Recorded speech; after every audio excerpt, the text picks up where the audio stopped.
Welcome back, everyone. You're tuned in to the English Core podcast. I'm Elsie. And I'm Evelyn. And honestly, today's topic is one I personally needed like years ago, like desperately needed. Same, Evelyn. Absolutely same. And I think a lot of our listeners are going to feel that too, because what we're talking about today is something that trips up even the most confident people in the room. We're talking about thinking on your feet, or more specifically, why most of us completely fall apart the moment someone puts us on the spot, and exactly what to do about it.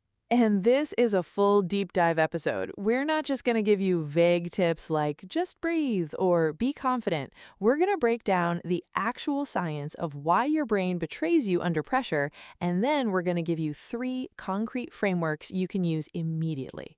Real practical stuff. Like you can test this the next time someone asks you something as casual as, "What do you want for dinner?" I'm serious. That sounds like a joke, but it's actually not. We'll explain that later.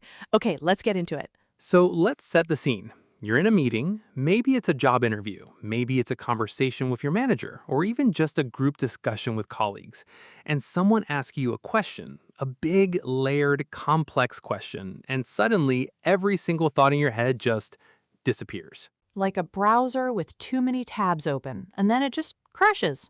Exactly that. And what happens next? You start talking, and what comes out is a mess. You're saying the same thing twice, you're going off on unrelated tangents, you're filling every gap with and so yeah, basically. And somewhere buried in all of that is actually a really good answer, but no one can find it, not even you. And the worst part is, you know it's happening. Like, you're aware in real time that you're rambling, and that awareness makes it worse. Right. It becomes the spiral. The pressure makes you ramble, the rambling makes you more anxious, the anxiety makes you ramble more. It's a loop. Now, here's the first thing I want everyone to understand, because this is genuinely important. Thinking clearly on your feet is not a personality trait. It is not something you're born with. It is not exclusive to extroverts or people with a high IQ or people who just love public speaking. Thinking on your feet is a cognitive skill, full stop. And like any skill, it can be learned, practiced, and eventually made automatic. When you see someone who always seems to have a polished, clear response ready in the moment, you're not watching someone who's just naturally gifted. You are watching someone who has internalized a set of mental frameworks. They've practiced pouring raw, messy thoughts into a structure so many times that it now happens almost without effort. That's the goal of today's episode. By the end of this, you're going to have those frameworks too. But first, we need to talk about why the brain breaks down under pressure, because understanding the problem is half of solving it. Okay, so here's the neuroscience. And don't worry, we're keeping it simple. When you're suddenly put on the spot, your brain doesn't just experience it as a social moment. It experiences it as a threat. Your amygdala, which is basically the alarm system of your brain, it fires off, and it triggers what we call the fight or flight response. Now, you're not running away from a predator, obviously, but your brain doesn't fully know the difference between physical danger and social pressure. So cortisol and adrenaline get released into your system. And here's where things get really interesting and really frustrating. Those stress hormones directly impact your working memory. Your working memory is the mental workspace where you hold and process information in real time. Under normal circumstances, you can juggle maybe 4 to 7 pieces of information simultaneously. But the moment cortisol hits your prefrontal cortex, that number drops significantly. So here's what you're asking your shrunken, stressed working memory to do all at once when someone asks you a difficult question. Number 1, you're trying to retrieve relevant information from your long-term memory. Number 2, you're filtering which of those points are actually worth saying. And number 3, you're constructing actual sentences out loud at the same time. 3 incredibly complex things happening simultaneously with a fraction of your normal mental capacity. Something has to give. And what gives is structure. Your brain defaults to narrating its own search process out loud. That's literally what rambling is. You're not delivering an answer, you're letting the audience listen to you look for the answer. And that's such a perfect way to put it, Elsie, because once you understand that, you realize the solution isn't to think faster, it's to reduce what you're asking your brain to do in the moment. Exactly. If you have a structural template already locked in, your brain doesn't have to figure out how to say something. It just has to figure out what to say. You've automated the architecture, so your mental energy can go entirely toward the content. That's the unlock. That's why frameworks change everything. But before we get to the frameworks, and we have three really good ones, we need to talk about something that happens in the 5 to 10 seconds before you even open your mouth, because most people completely waste those seconds. And that window is everything. The most common mistake people make when they're put on the spot is starting to speak the exact second the question finishes. Silence feels terrifying. It feels like it looks bad, like it signals incompetence. But silence is actually your greatest tool. The problem is we've been conditioned to fear the pause. Like culturally, silence in conversation feels awkward, so we rush to fill it. And that rush is exactly what starts the spiral. Right, so here's what we want you to practice instead. And there are three specific professional ways to buy yourself time without looking like you're stalling. The first one is what we call the intentional pause. You just stop. You take a genuine 2 to 3 second pause before you begin your answer. You look at the person. You let the question land. And that's it. Now, I know what you're thinking. 2 or 3 seconds feels like an eternity when everyone is looking at you. But to the people watching you, those seconds don't read as confusion. They read as someone who is taking the question seriously, someone who is thoughtful and in control. It actually signals confidence. Leaders pause. People who are nervous rush. The second technique is called validation or contextualization. Instead of saying, let me think about this, so you say something that acknowledges the weight of the question while giving your brain those extra seconds to organize. For example, that's a really important question because it forces us to look at this from 2 different angles at once. Now, that sentence took about 5 seconds to say. Your brain just got 5 seconds to locate a structure. The listener feels heard, and you bought yourself time without anyone knowing. The third method is paraphrasing. You simply reflect the question back to the speaker in your own words. Something like, so if I'm understanding you correctly, you're asking about this from both a budget perspective and a timeline perspective? That does 2 things. It confirms you understood the question correctly, and it gives you another 5 to 8 seconds to find your opening statement. And here's the bonus. Sometimes when you paraphrase back, the person adds a clarification, which gives you even more time and more context. Win-win. Exactly. So once you've bought those seconds, whether through a pause, a validation, or a paraphrase, your brain needs to immediately grab a blueprint, and that's what these frameworks are for. Okay, framework number 1. This is the one I reach for the most often, and it works in almost every professional situation. It's called the PREP model. PREP stands for point, reason, example, point.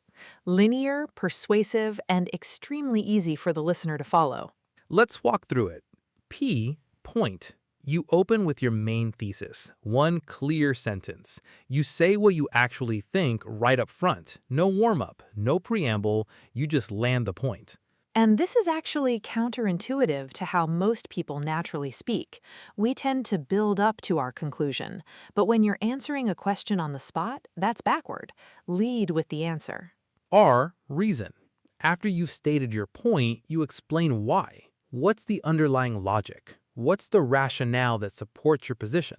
E, example. Here's where you make it real. You give a concrete anecdote, a specific data point, or a real scenario that proves your reason is grounded in reality and not just theory. And then the final P, point again. You loop back to your original thesis, but this time you frame it as a forward-looking, concluding statement. It gives you a clean exit ramp. You're not trailing off. You know exactly where the sentence ends. Let me give you a real-world example of this. So imagine your manager asks you out of nowhere, should the team switch to the new project management software? Okay, old way, you'd probably start listing pros and cons, hedge a lot, maybe say, well, it depends on a few things, and kind of meander for 2 minutes without giving them an actual answer. prep way, you say, yes, I think we should make the transition by end of quarter. That's your point. The main reason is that our current tool doesn't have automated reporting, which means our project managers are losing roughly 5 hours every week just compiling status updates manually. That's your reason.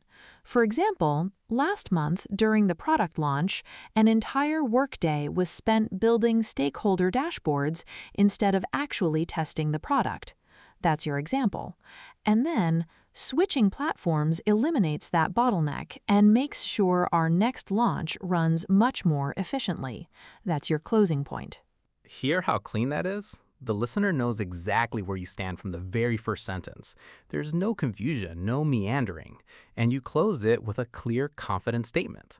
The prep framework works beautifully for opinion questions, recommendation questions, evaluation questions.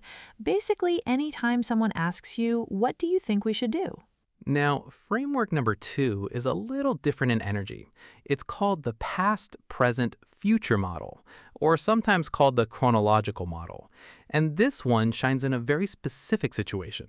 When you're dealing with complex trajectories, like a project update, a crisis, a change in strategy, or career progression, prep can sometimes feel too static. You're not just stating an opinion, you're telling a story across time. And humans are hardwired to understand things in chronological order: beginning, middle, end. Once upon a time, then, and finally. It's how our brains naturally process narrative.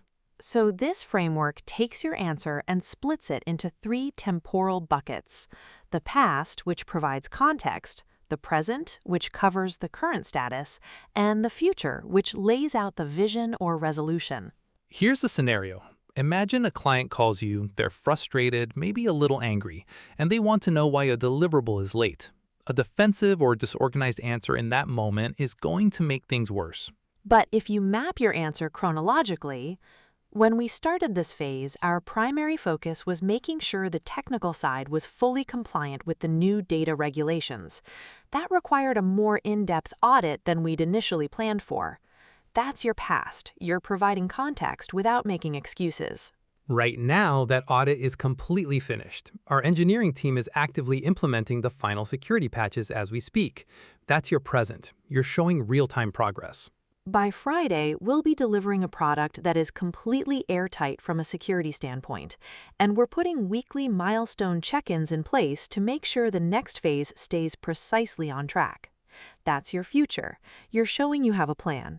Same information that could have come out as a panicked defensive word salad now sounds like someone who has full command of the situation.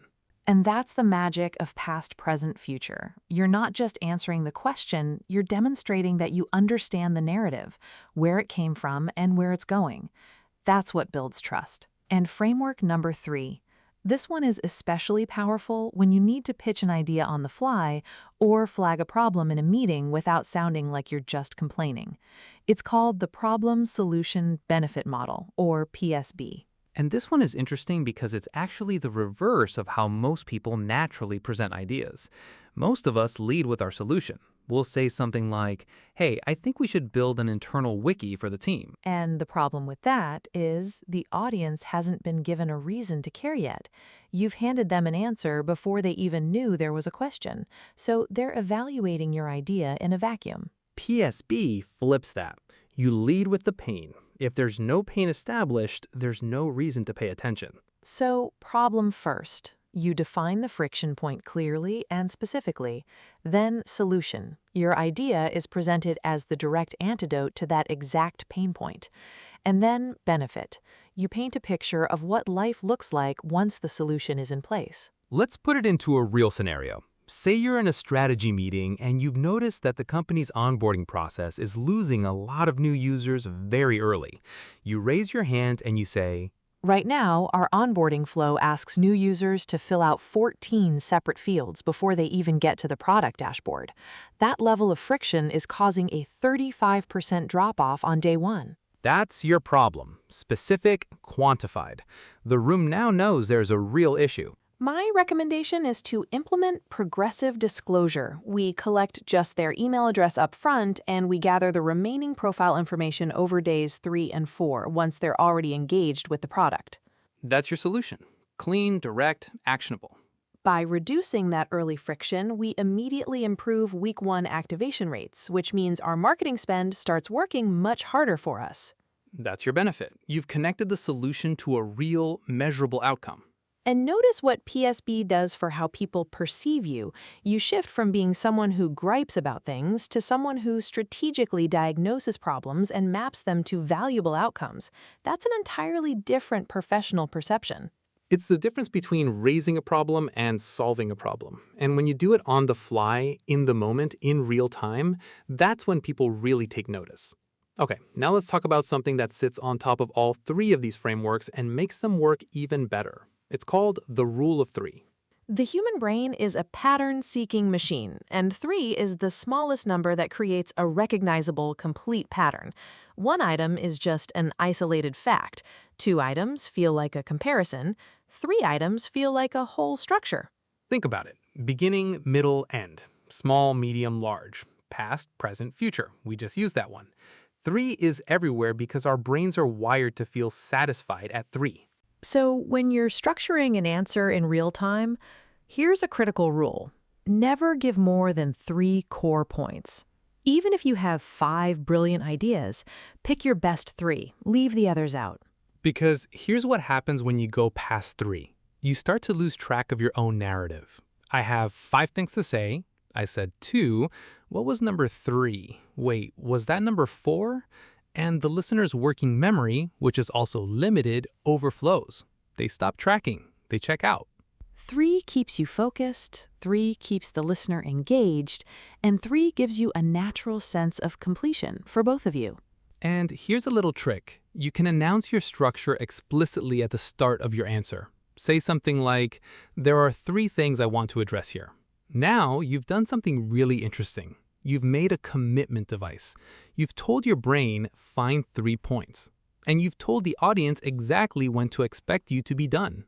That last part is underrated. When listeners know your structure, they stay with you. When they don't know when you're going to stop, they start half listening and waiting for it to be over. All right, let's talk about the delivery side of things. Because here's the thing, you can have the most perfect prep structure in your head, but if your voice is betraying you, the message loses its authority. This is the part most communication courses skip. They tell you what to say, but not how to say it. And the how matters enormously. So let's talk about filler words first. Like, so, right, you know. These are called vocal disfluencies, and they happen for a very specific reason. Your mouth is moving faster than your brain is building the next structural block. You finish your reason in prep, and instead of transitioning cleanly to your example, you go, so, like, for example, and the listener's brain registers, this person isn't fully sure where they're going. The fix for filler words is not what most people think. The fix is not to try harder to avoid them because that actually makes you more self-conscious.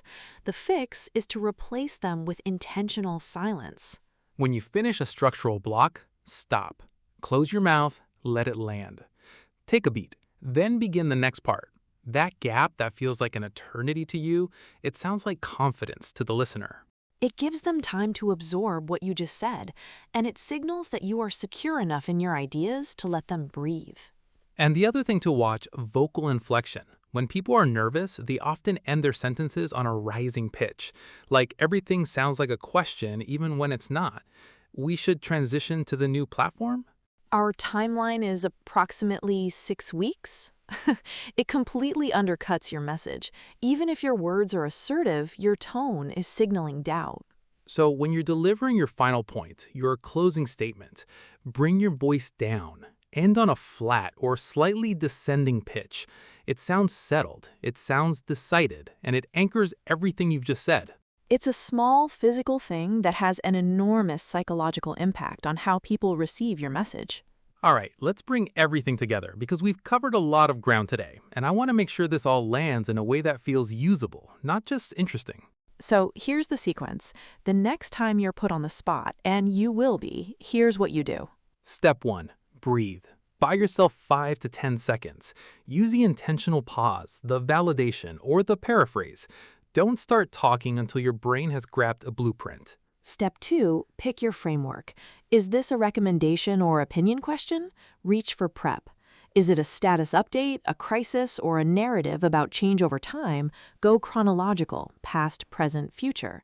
Is it a pitch or a problem you're raising in a meeting? Go problem, solution, benefit. Step 3. Apply the rule of 3. Edit ruthlessly in real time. Take your 6 thoughts and pick the 3 best ones. Lean and focused beats comprehensive and confusing every single time.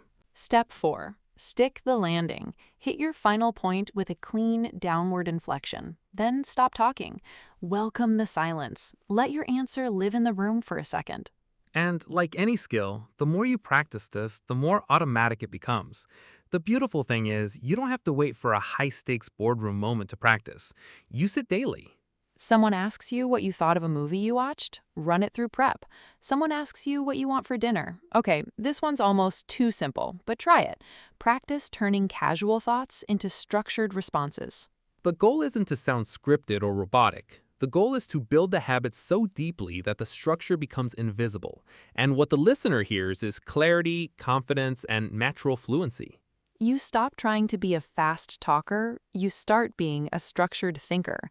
And believe me, the room will gladly wait for a clear answer. And that's our episode. We genuinely had so much fun digging into this one.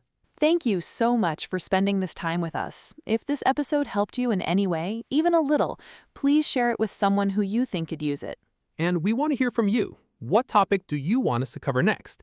Drop it in the comments. We read every single one, and your suggestions genuinely shape what we make, so tell us what you want to learn. Until next time, keep practicing, keep growing, and we'll see you soon.